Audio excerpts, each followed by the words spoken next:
Hey, I'm David M Raine, hanging out with NadjNJea, and we're discussing my late stepfather's work, Earl Augustus Theodore Wilkie, and his connection with the Delaware Museum of Art right now.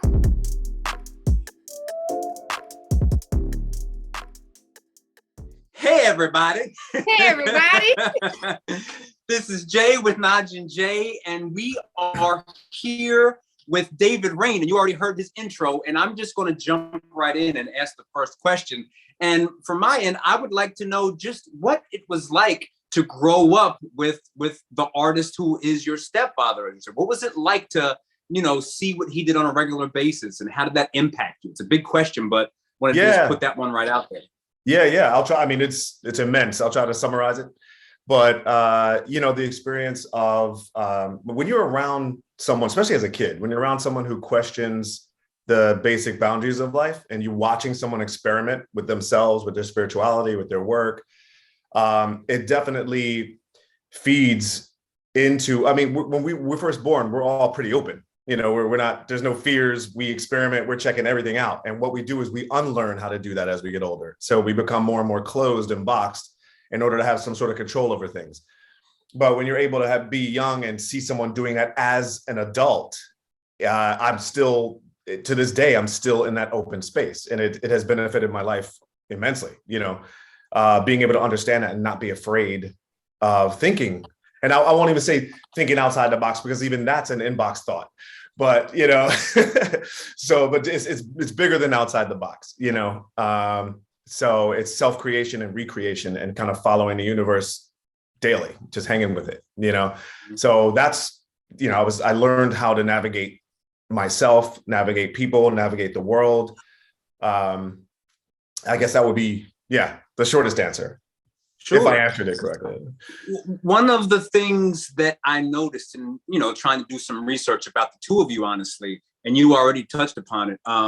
I've read some things about that he sort of had like a push and pull between his art and his spirituality. And I was wondering if you could talk a little bit about that, because I found that to be extremely interesting.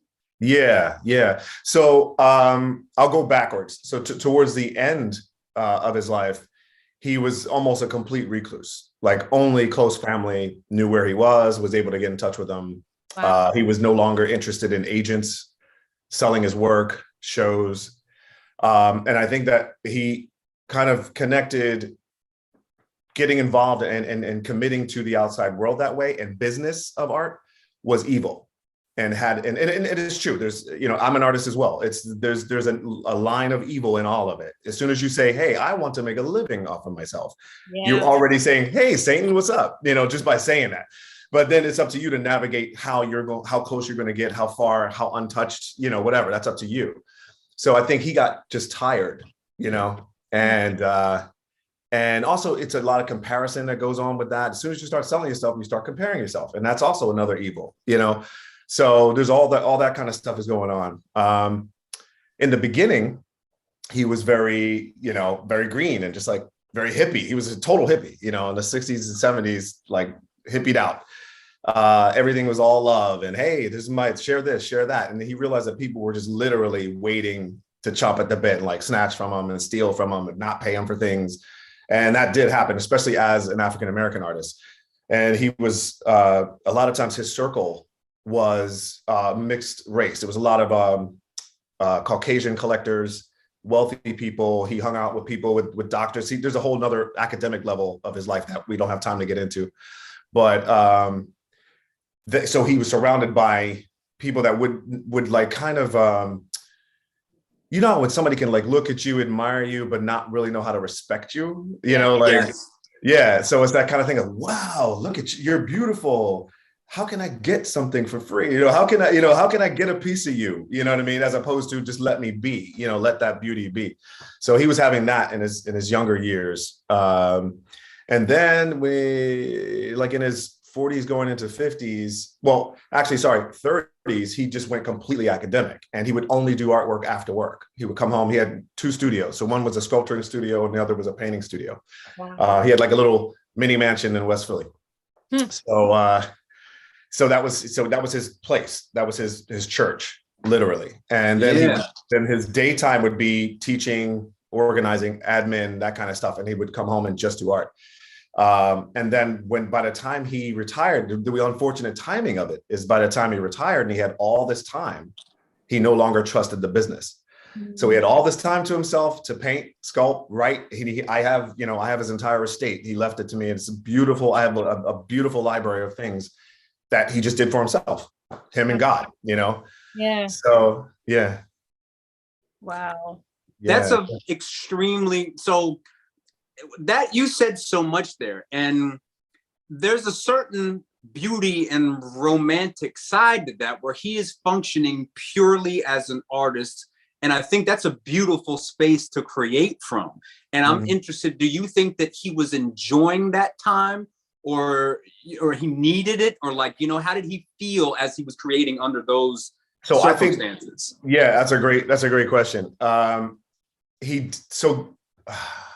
You know anything about Charles Bukowski? Okay, Charles Bukowski was a writer.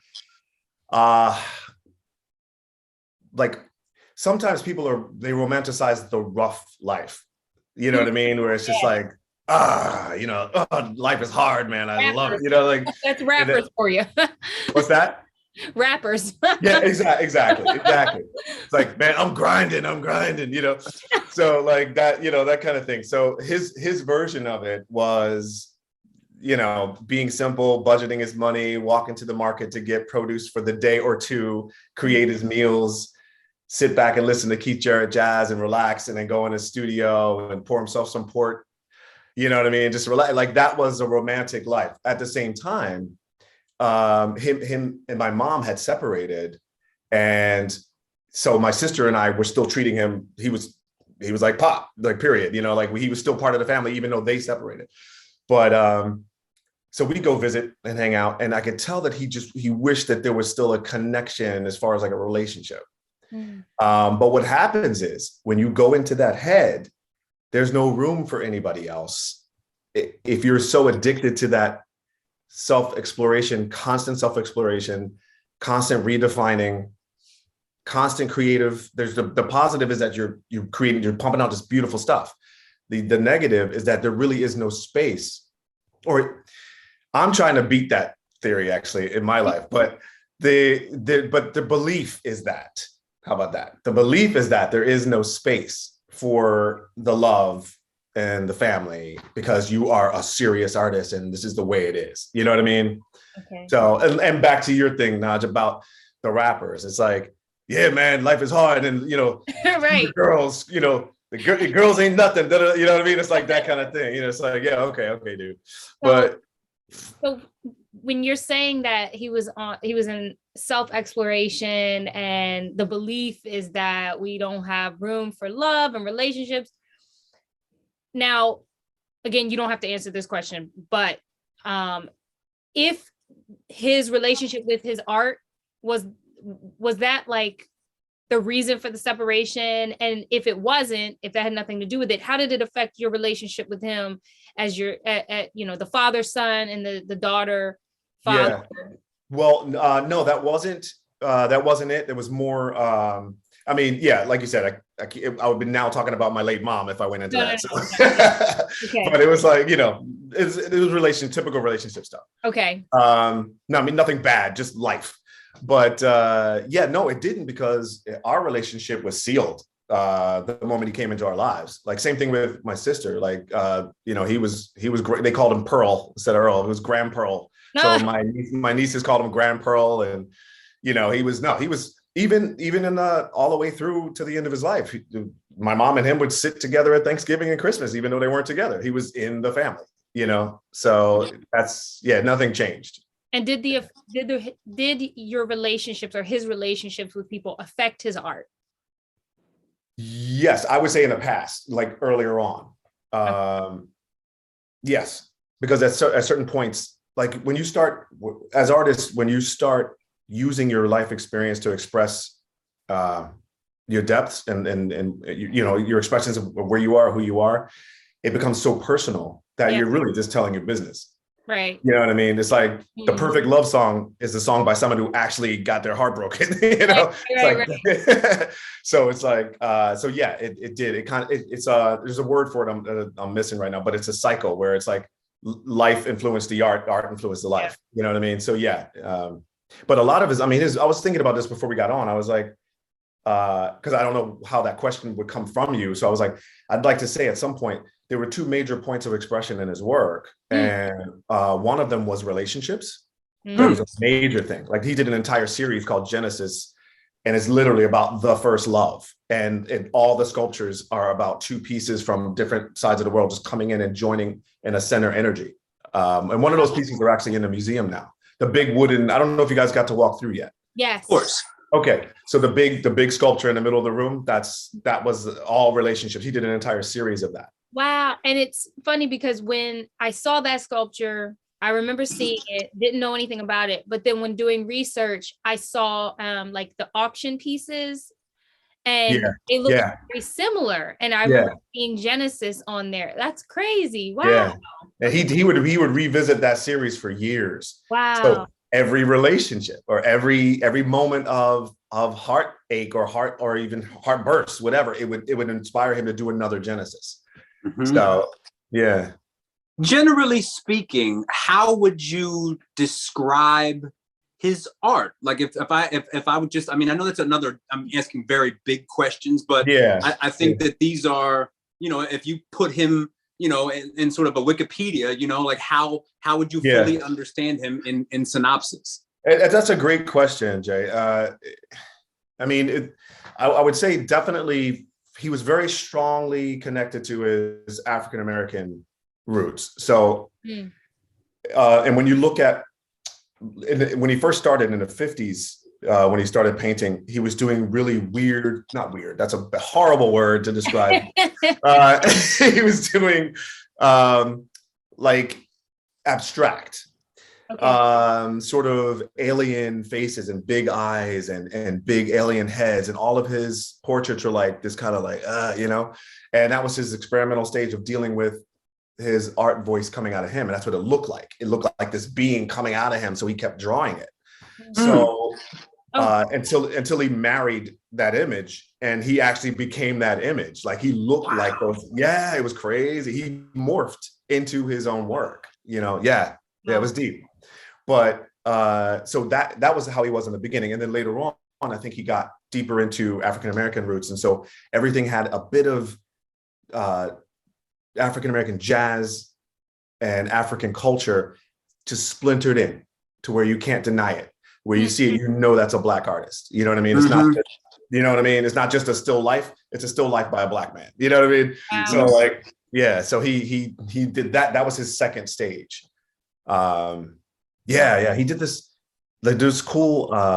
He created what the Magic Band would be, and it was like there was Miles in a band with Duke Ellington, like people that would never have played together. You know what I mean? Like so he created that band, and he would do these portraits of these jazz musicians, but as if they were all playing together. You know, so that's all some other pieces that. So a lot of the stuff, a lot of the stuff needs to be restored.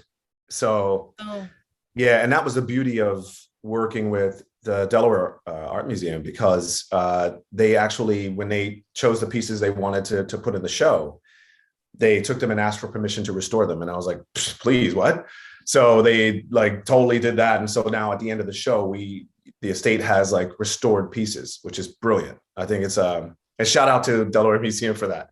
That was and Margaret Winslow for sure. Okay. So you mentioned that he was really in touch with his African-American side, and in doing some research, I found that he was featured. Now you can answer this question, whether he was actually there, but the Festac 77 Second World Black and African Festival of Arts and Culture in Lagos, Nigeria. Do you know anything about 77? No, because I would have been like 7 years old. I don't know. Okay. I wouldn't doubt it, but I feel like, did they show what piece it was? It was a part of the Genesis series. Interesting. Now you got me curious. I'm like, Well, I will. What I'll do. I was a toddler practically, so we didn't even know him yet. Okay. Well, Yeah, I'll yeah. send you the information and you can confirm, and I'll put it on our page. But this festival looked pretty cool. So before I even talk about the festival, I'll wait. Well, no, I mean that would make sense too, because during the 70s, a lot of American artists were going to Africa. What's that? You said he was a flower child. This would be the time. And they were all going to Africa. Yeah. Remember, there was a whole huge wave of Americans going to Africa, in the 70s, late 60s, 70s. So I don't doubt it. I don't doubt it. No, yeah. But I don't want to say, oh yeah, and then not have a follow-up. Right.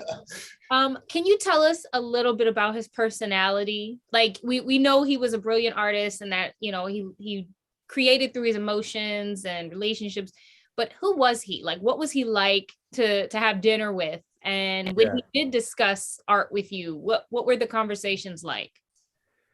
Yeah, well, first of all, the strongest aspect of his personality is that he was a listener, a great listener. Like he's somebody who would just sit and not judgingly, but he would just look at you and then almost he would have these reactions, which I love, where you would say something, one word in one of your sentences, and it would hit him like listening to a classical music song and a note happens, you go, ooh, he would do that. So while you're talking, you go, ooh, you know what I mean? And then he'd listen again. Jay, you know him? He does that. I do. Yes. That's a great attribute. That's because it's like you're really listening and you're allowing the speaker to know that you're taking in what they're saying. Yeah. You know what I mean? And so what that does is empower the person to continue expressing themselves. And as long as someone is expressing themselves, you're all in a good space. Yeah. Because non-communication is the beginning of every downfall. So it's like as you're speaking, and someone's listening and they're letting you know, oh yeah, I'm hearing that, and it's genuine. You know what I mean? So that's one of my favorite parts of talking to him. And I actually missed that because I until Jay, I've never met anybody that does that. But that's crazy. Yeah. But so yeah, that listening. And all the other thing is he would share how to approach life. You don't just, you have a goal, that's great. You have drive, that's great. But he would talk about the plan of life, and even down to us making a soup. It's like, okay, we're going to chop these ingredients. And then it's like, so what does this do to the soup? Will this change the color? Will this change? Is that bitter? And we would we would break down meals together. So every single aspect of his life was about how does this and this do this? And what happens when that happens, So you became very analytical, but with a love, not with a criticism. You analyze things with love, So that was another thing about him. Highly intelligent. It used to be called Ames and now it's called Elwin Institute. Are you guys familiar with that? Okay. Yep. So he, when it was Ames, he designed the handbook about how to bring people that are handicapped, mentally challenged, we'll say, how to bring them into society with a level of dignity and respect and the ability to take care of themselves. So he had designed this whole program and was the administrator of the first Ames. Some of the stuff that he wrote in the initial handbook is now even being used in France and Switzerland from the Elwin Institute's, stretched out, their arms that are stretched out across the world. Some of his things are still implemented in the program. So he just had a highly, functioning analytical mind, thinking mind, Do you think, as you bring that up, that so in order to do his work at Elwin, he obviously had to have had a personality that was very selfless. And yes. I wonder if that time that he took to sort of be a recluse was him balancing out that. Have you ever thought about that? I don't know. It's interesting. Yeah, he was selfless, but he definitely, put himself out there. Like, for instance, like I said, that goes back to the good listening. To be a good administrator, you have to be a good listener. You have to listen to your people. You got to listen to your clients. You have to understand how to listen. But he would also quickly implement his idea. Well, here's how we're going to do this. But he would give you your expression first and make you a part of the solution. And we're going to create this together. So, and it's hard. I don't necessarily think, and then granted, we could spend our lives together and you still got your own mind and your own world. You know what I mean? So, but from what I, observed growing into an adult and watching him, I think he really missed not keeping my mom. You know what I mean? Like they still talked till 4 a.m. on the phone for years after. Yeah. It's I love that. Yeah. They, as a matter of fact, I was overseas at the time, but when when I came back, my mom had contacted me and said, have you checked in? And I was like, not for like a month or so. I haven't talked to him because I was gone. And she was worried because he had missed one of their late night talks. And come to find out that it was bad news. He was very ill, but that was one of the reasons why she was alarmed. You know what I mean? So that's how close they were all the way up, wow. to the end. Yeah. That's beautiful. It is. Wow. So how do you think he would feel about what's going on now with the Percy Ricks exhibition? Would he be stoked about it? Would he be kind of neutral, like, oh, okay, this is kind of what I want? Like, how do you think he would feel right now? I think he would be stoked. I think now it's also the nature of what's going on. Like Margaret approached me and she had this plan to redo this show, and I didn't even know about, just like I didn't know about the Legos, I didn't know about this show. Okay. That happened, at that time. And she told me, she showed me the brochures and all. I was like, oh yeah, I have those pieces. Yeah, this is great. So, the idea of being welcomed into a place that was coming from appreciation and love and not gouging. Yeah. You know what I mean? Yeah. And then they, like I said, they offered to restore and everything and all that stuff with no cost to the estate, that kind of thing. So wow. Yeah. So these kind of things were like, okay. And even for me, because I'm basically in charge, of his estate, but I'm also in charge of how people treat him, even though he's not here physically. So I'm very careful about and I have my own career, so I'm busy too. Yeah. So I'm like, I'm trying to manage his career and mine. Yeah. So, but this was a welcome. I mean, when I got that call and I was like, what? Yes, come see the stuff. Let's talk. This is so cool, So I know he would have loved it. And my sister and I had a moment at the opening night where we stood in front of Genesis and I just high-fived her like, yes, and then we hugged and she's like, oh my God, this is awesome, because we know that it would just be he would have loved it, so. When did you know that he was an artist? Like, when did you know he was a big deal? Almost immediately, because he was in the Philadelphia art scene pretty deep. I don't know. You probably interviewed the Tiberinos? No. Oh, okay. I haven't been able to. Okay. So their mother, Ellen, is the one that's in the museum. Ellen and Earl were tight. I mean, Earl would sit with her in her deathbed. She died of cancer years back, but he would sit with her in a deathbed and they would just sketch together and laugh and, watch TV. Like they were buddies. Yeah. Him and Ellen. Listen, this man, I don't even know him. It sounds like a beautiful movie. It really, his life sounds like a beautiful movie. Yeah.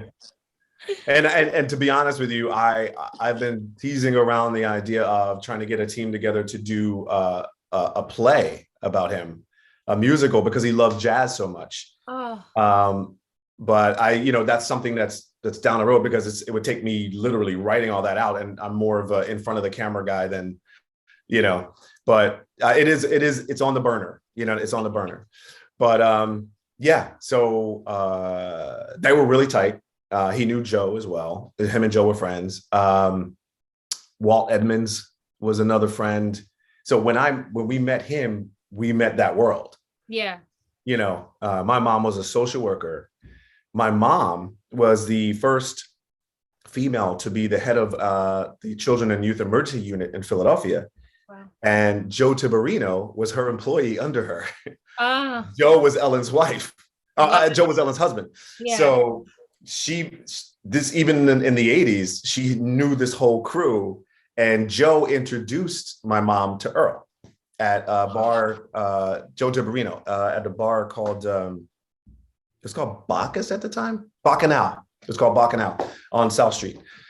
So that's where they met, and they were introduced by Joe, Ellen's husband. Yeah. So that's how. So that's what I mean. Immediately, as soon as we met him, everything was clear. Yeah, I was more impressed at all the academic stuff he did. Because he didn't talk about that much, because he knew that I was an artist. So I think all of our conversations just stayed in that spiritual, artistic world. Right. And we were thinkers and we were philosophers. We would sit and talk for hours, but we never talked academics. You know what I mean, specifically. So can you take some time to give us just a hint of that? Because I think it's we all have these sort of preconceived notions about how artists are, and when you add academics into it, you start to think in a different way. And I think that's really important to kind of hear about that part of his brain. Yeah. Well, it's interesting because he got his master's, but then turned around and went to Penn University for Fine Arts. Wow. Instead of taking his master's and going straight into academia. Yeah. But he had his base, and that base is what enabled him to be the administrator of Ellen. So he rode both sides. He rode both sides for a while. I mean, my partner now, she's a Temple adjunct professor and an actress. Wow. So it's like that kind of me. I'm smart, but I'm just an artist. Well, wait a minute. Let's go back a little bit. So for the people who don't know, who are you? What do you like? What do you do? What is your artistic specialty? Right. And what did your father think of that? Yeah. Well, I am. Oh, sorry, I got to click the OK. So I'm a first and foremost, I am an actor, but I'm also a singer-songwriter and a writer. So I'm the old school, real Renaissance man, like for real, like not the pretend stuff you see now. But pick up the drool, get it together. No, I listen. As a musician who studied classical composition and all of that academic side to music, I have a deep appreciation for learning at that level, like the craftsmanship of it. It's not just, let's go feel ourselves and create. There's a lot more to it. All right now. Watch it. Do you feel attacked? I do. I feel attacked. Triggered. Hey, there's room for all of us. Right. So, so I started off as an actor. So I got a scholarship to the American Musical and Dramatic Academy in New York, and I studied there. I went after that and became the first man of color to lead Hair, the Broadway musical, across Europe. I was the first colorful burger, but but I had just as big a hair though. My hair was like Jay's actually, but mine stands up more. Wow. But I feel like you just threw a shot at me. Was that a shot? He said he's really black. Really no. Oh man. Yeah. So right. Well, I got these. So I'm Nigerian and Scottish. So I have the Nigerian hair and then the freckles and all that kind of stuff. But my hair is definitely Nigerian. So toward there, and while I was out there, I really fell in love with what I forgot was my first love as a child, which was music. I used to sit like on a Saturday afternoon like this. Kids are out playing, and I had records. That's how old I am. Stacked up. And I would be listening through every single song on every single side until my voice could imitate the exact voice of the singer. So I was listening to like Kool and the Gang, Prince, Isley Brothers. My falsetto is fired. No, I'm kidding. But shots fired. But so yeah, I literally trained, and I didn't know, but I was training myself to be a vocalist. Yeah. Because but I was just obsessing. I didn't know that I was training. So that's one of the first things that Earl told me when I was telling him this story, and he goes, you were training. He's like, there's some part of you that knew that this was a passion of yours, and you were learning your craft the best way you could as being a kid in your room on a Saturday, Sunday afternoon, you know? So that's what led to me being able to lead a musical across Europe. You know what I mean? Like that was like, it all kind of lined up, you know? Yeah. But so yeah, okay, I'm gonna see, my story is just as deep, so we can't really go that far because this is about Earl. But you know, so basically I'm an actor, television, film actor. You can IMDb me or whatever, and I'm a musician. So and what did he think of all of that? Oh, I'm sorry, you're right. Yes, that part. No, he loved it because he would have, his first thought would have been, hey, you know, you need to go to an academic school, get that background, and make sure you had the base.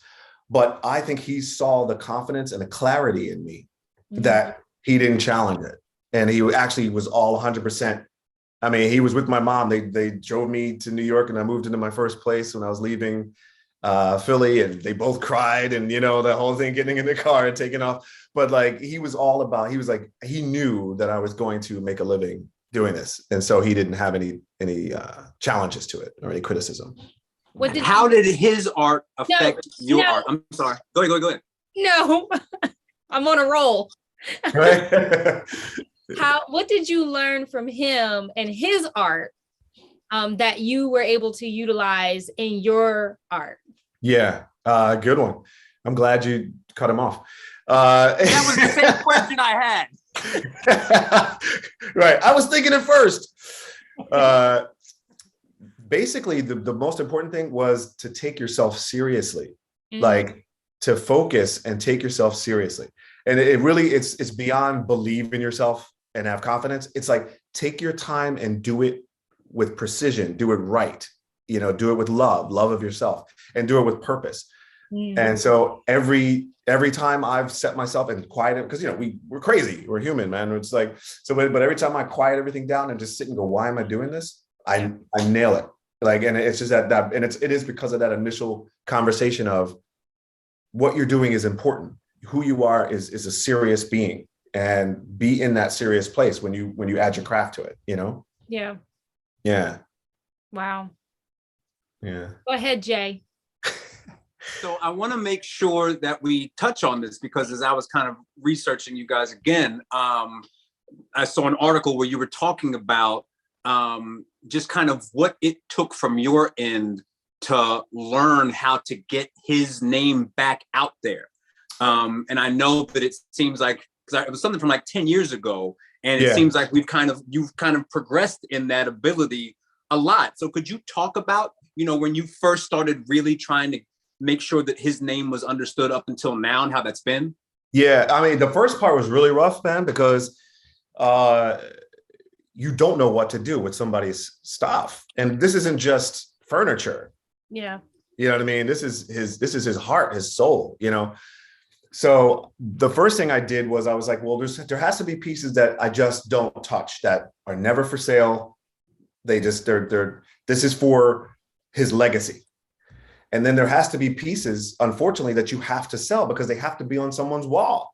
Yeah. Someone has to walk in and go, oh, who's that? That has to happen. You know, otherwise you can't do, I can't just walk up and rent an entire gallery out and say, it's the Earl Wilkie show. Come on. You know, it's like, who's Earl Wilkie, you know? So it's like, you had to do that. So that was the toughest part, was like, how would he feel about this? You know what I mean? Like, would he not like that I sold that piece? Mm-hmm. Would he not like that I loaned this piece here, that I, you know, that was the real scary part. And I just had to like, just dive in and bite it and go, this is the only way I know. This is the only way, you know? So we did that. And then I stopped because I was like, I only sectioned a certain amount. that was going to be sellable. And when that was over, well, I'm not selling anything else. So that held. But what it did was it did start the circulation. So he got some online presence, and you can type his name in now and his stuff comes up now. Yeah. And, you know, before it never did, because he barely had a computer. You know what I mean? Like, so, yeah, I mean, he passed in 2009, and not to say he was never on a computer, but he wasn't, you know, savvy at all. It would be like an email. I put it this way: if you wanted to get in touch with him, don't email him. You know, it was like that. So there was zero presence, you know. And I think that helped. A couple of pieces just circulating around did actually move it around like that. And I think that in a way, that's what helped Margaret contact me easier. So it did come full circle, like you said, Jay. Like, if I didn't do that, then there would be no way to contact, because he's not with us anymore. So there's no way to contact him or find out who is the estate holder, who is, you know. So it was a long-term plan, and it has to be long-term because I don't have time to full-time manage him, you know. Yeah, in that sense, that I can't say that I knew what I was doing. I can say that I had an instinct. Yeah. I followed the instinct, and I stuck to my, like, some people were like, artists that are his age or, you know, are older than he was when he passed. They're just like, I wish that you were my son or my grandson. They're like, I don't trust anybody in my family to protect my legacy. Like, they don't have the respect. They don't even know the value of what I've done. And they were just like, you know, Earl's soul is probably beaming right now. Like, just the fact that you're taking care of him like that, you know? So that touched me as well, you know, like, it was just like, wow. But I wouldn't know how to do it any other way. Yeah. And maybe that is because of the influence, you know what I mean? But there was no choice. You know, some people could sit there and go, oh, should I save his estate or should I just like sell it? Like, it wasn't nothing like that. It was like, I got to do this. Yeah. However I can, you know, it'll be slow, but I got to do it, you know? Yeah. What I think it's a common thread. I'm sorry, real quick, but we also spoke with Jamie Loper, Ed Loper Jr.'s son, and it's just interesting for me to see two sons who felt that same weight, but not weight, but responsibility. It's weight. However you want to put it. But yeah. I respect you so much for what you do. Yeah. Thank you. Yeah. Yes. Yeah. What is now? I don't remember my question, Jay. Oh, I do. I got it. There we go. Okay. What is next for the legacy? What do you have planned?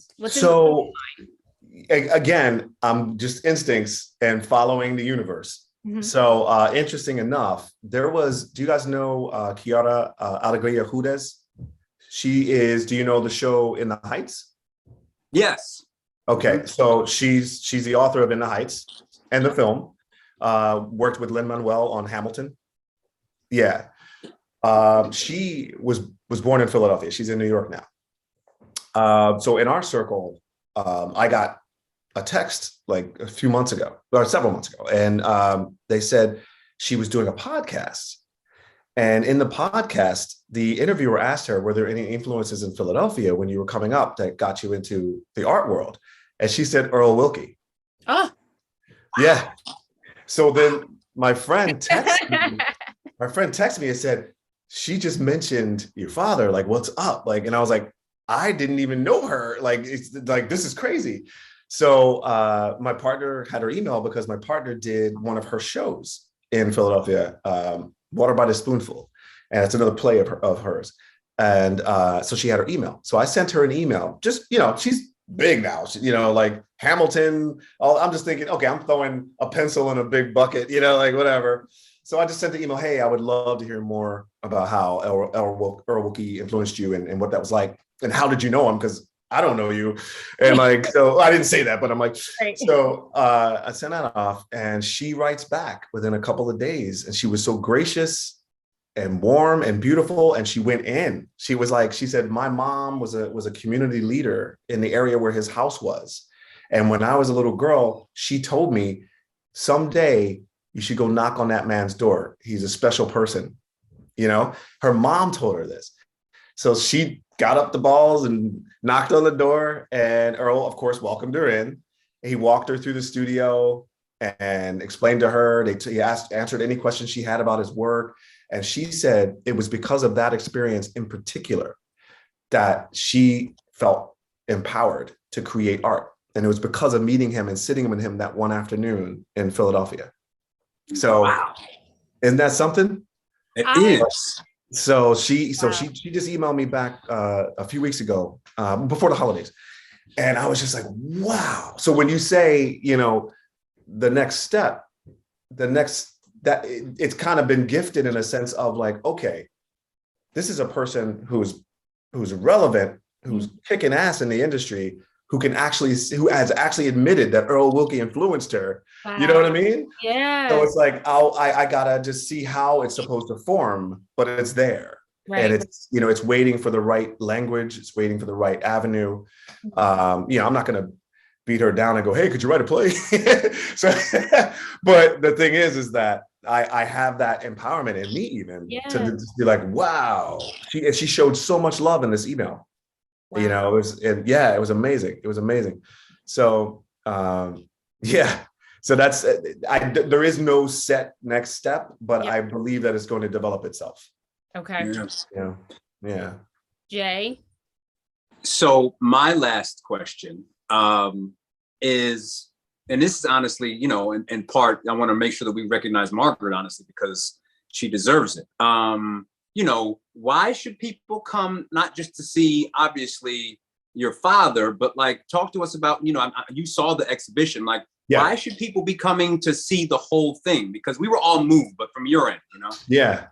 I mean, for me, it's a basic, you know, old adage. And that's how African-Americans have been treated in this country. You know, like these guys had to go to the Navy Yard to do that original show because nobody would have them put their works in a gallery or a museum, you know? So I appreciate Delaware Museum saying, okay, listen, let's acknowledge these people and let's bring them into this space because Delaware Museum is a very respected establishment institute.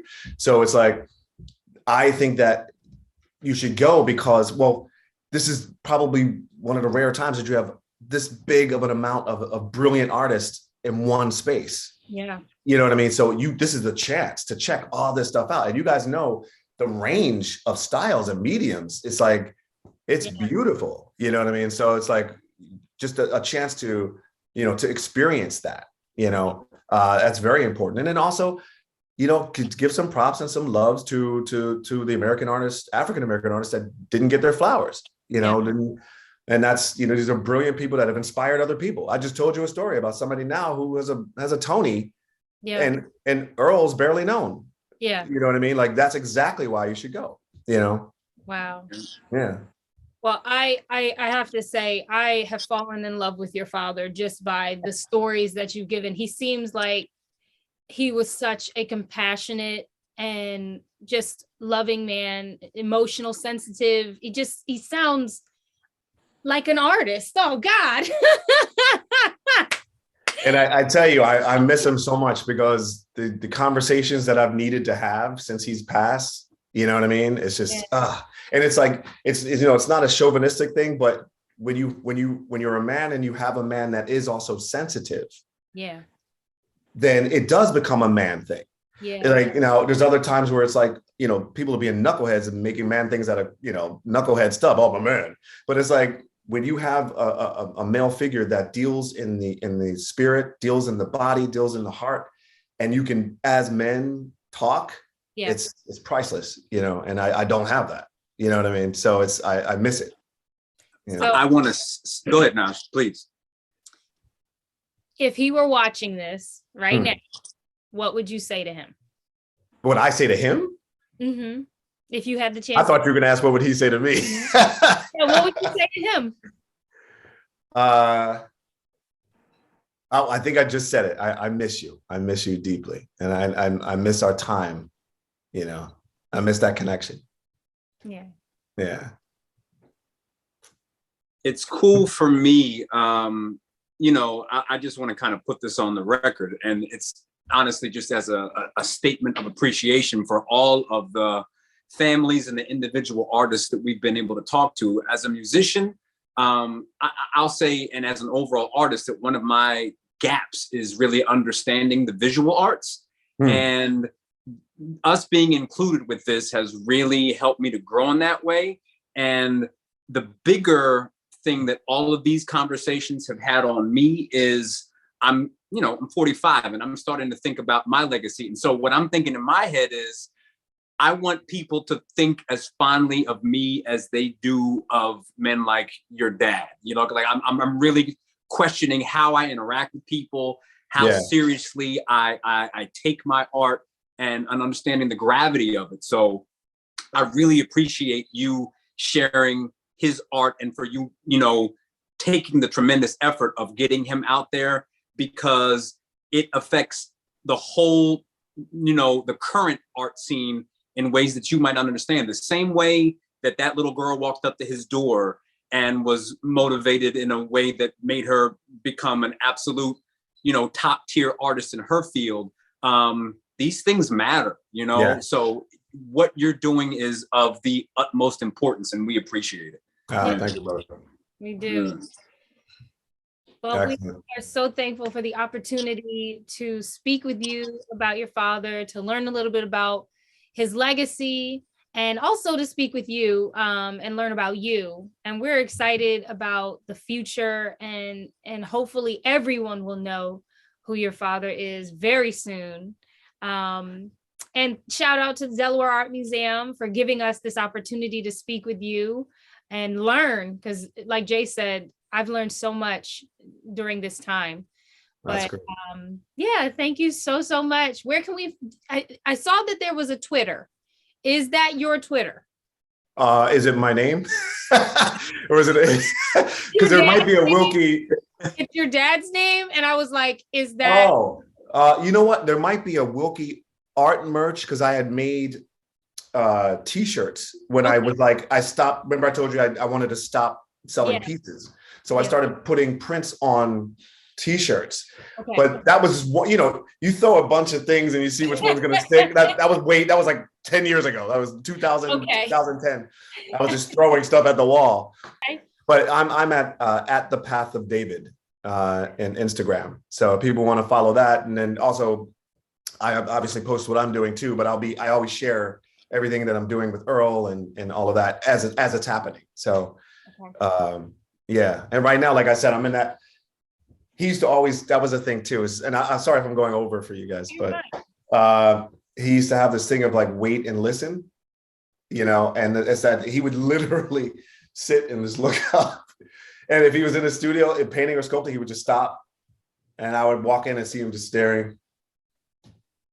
Then he'd go, all right. And then he'd go and add, you know what I mean? So it's waiting for the universe to say what to do and where to go and take that space to listen, So that's what I'm doing now as far as like the next steps for him. I'm in listening mode, I love that. Yeah. Well, thank you so much. Thank you guys for watching. This is NadjNJea, and we'll see you soon. Bye.